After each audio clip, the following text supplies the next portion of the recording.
तो आइए दोस्तों देख लेते हैं किस्त वाले क्वेश्चन। ठीक है, किस्त वाले क्वेश्चन आपके एग्जाम में बहुत सारे आ रहे हैं। ठीक है, तो किस्त वाले क्वेश्चन का यहाँ दो तरीका मैं बताऊंगा, एक फार्मूला से और एक जो है कि डायरेक्ट जो है कि अप्रोच के जरिए। ठीक है, तो किस्त का फार्मूला क्या होता है, मिश्रधन बराबर एक कोष्टक में किस्त गुणे समय कोष्टक बंद प्लस किस्त गुणे दर।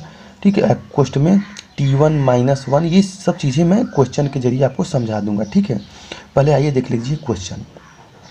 2 साल में 2% वार्षिक दर से 808 रुपये के ऋण का वार्षिक भुगतान ज्ञात कीजिए। यानी कि 808 रुपया आपको चुकाना है। ठीक है, 2% की दर से 2 साल में, तो आपको लोन प्रति वर्ष कितना देना होगा। ठीक है, तो पहला तरीका ये समझिए कि पहले हम मान लेते हैं कि हमारा जो किस्त है, वार्षिक किस्त कितना है, 100 रुपया है। कितना है, 100 रुपया है।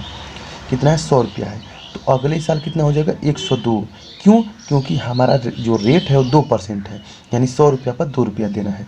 तो पहले साल 100 और दूसरे साल 102, तो हो गया। ठीक है, तो टोटल कितना हो जाएगा, 202 हो जाएगा।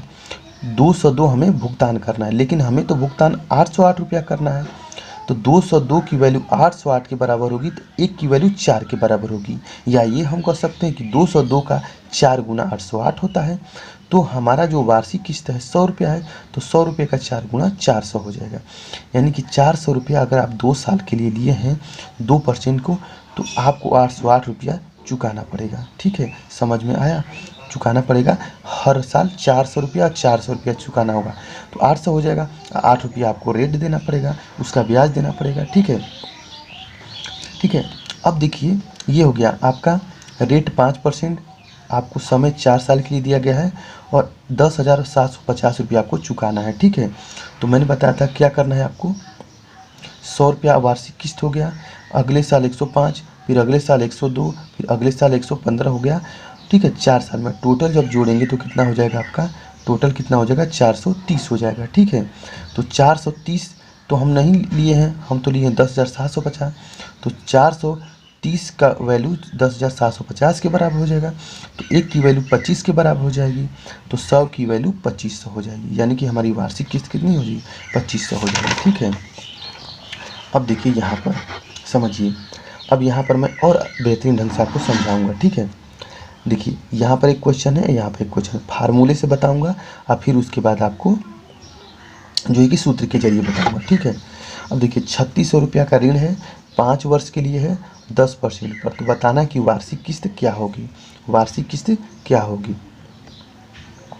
तो देखिए हम मान लेते हैं कि वार्षिक 100 रुपया है, फिर अगले साल 110, फिर 120, 130, 140, तो टोटल 600 हो गया। लेकिन टोटल 600 नहीं लिए हम, तो 3600 लिए हैं। तो 600 का मान 3600 के बराबर, तो 1 का मान कितने के बराबर हो, 60 के बराबर होगा। तो 100 का मान कितने के बराबर हो जाएगा, 100 का मान कितना, 6000 के बराबर हो जाएगा। कितना हो जाएगा आपका, यहाँ से अगर आप देखेंगे 600 का मान 3600, तो 1 का मान यहाँ पर किसके बराबर होगा, 6 के बराबर होगा। 60 के बराबर नहीं, 6 के बराबर होगा। तो 100 की वैल्यू 6 के बराबर, तो 6, तो ये क्या हो जाएगा आपका, 600 हो जाएगा। ठीक है, अगर इसी को फार्मूले से लगाना हो तो कैसे लगाएंगे। ठीक है, अगर फार्मूले से लगाना हो तो ये हो गया आपका मिश्रधन। ठीक है, यहाँ पर आई मतलब क्या होता है, किस्त, इंस्टॉलमेंट। ठीक है, तो आई गुणे 5 यानी कि टाइम, प्लस आई गुणे 10 यानी कि दर। अब यहाँ पर जो समय रखना है, अगर 5 साल दिया है तो 4 से स्टार्ट करना है, 4 साल दिया है तो 3 से स्टार्ट करना है, 10 साल दिया है तो 9 से स्टार्ट करना है। तो 5 साल दिया है तो लिखना है 4 3 2 1, लास्ट 1 तक जाना है। ठीक है, तो 5 साल दिया है तो 4 3 2 1 तक जाना है। तो ये हो गया 5 आई, ये हो गया 10 आई, और ये हो गया 4 3 7 2 9 1 10। तो ये क्या होता है, परसेंटेज में होता है। तो ये हो गया 10/100 और 100 एकम 100। तो 5 आई और प्लस 1 आई क्या हो गया, 6 आई हो गया। तो 6 आई बराबर 6 आई बराबर 3600, तो आई बराबर 600 हो जाएगा। ठीक है, आइए एक और क्वेश्चन देख लेते हैं। रेट 5% है। ठीक है, समय 4 वर्ष है और मिश्रधन 10,750 रुपया है। तो वार्षिक किस्त ज्ञात करना है। ठीक है, तो वार्षिक किस्त ज्ञात करना है, तो मान लेते हैं 100 रुपया है, ये 105, 110, 115 हो जाएगा। टोटल 430 हो जाएगा, लेकिन टोटल दिया है हमारा कितना, 10,750 दिया है। वही पिछला क्वेश्चन है, तो 1 की वैल्यू 250, तो यहाँ से हम जो है कि 100 का वैल्यू निकाल लेंगे, ठीक है। यहाँ से 25 हो जाएगा इसकी वैल्यू, और यहाँ से 25 का गुना कर लेंगे तो 2500 हो जाएगा।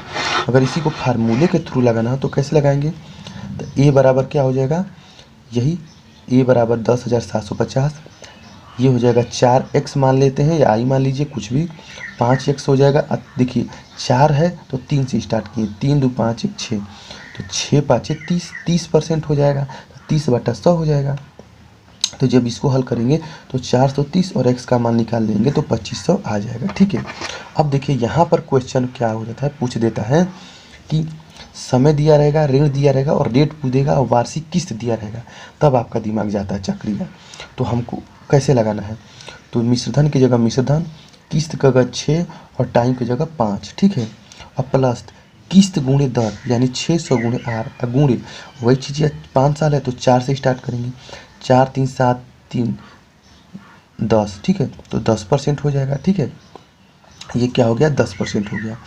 अब 10% हो गया तो इसको जब कटा पिटा देंगे तो 600 का मान 60 आर के बराबर हो जाएगा, तो आर का मान जो है कि 10% हो जाएगा, ठीक है। इसी प्रकार यहाँ पर है, आप 4 साल के लिए हैं, ऋण 944 रुपया है, किस्त 200 रुपया है, तो दर बताइए, ठीक है।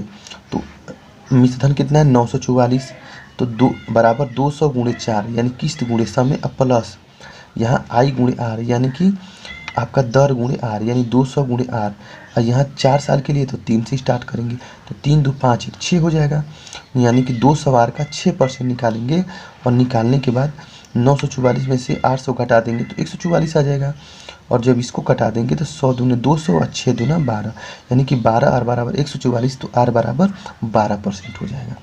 तो दोस्तों आई होप कि ये जो साधारण ब्याज का जितने भी कॉन्सेप्ट थे, इन कॉन्सेप्टों को मैं बहुत ही बेहतरीन ढंग से समझाया हूँ।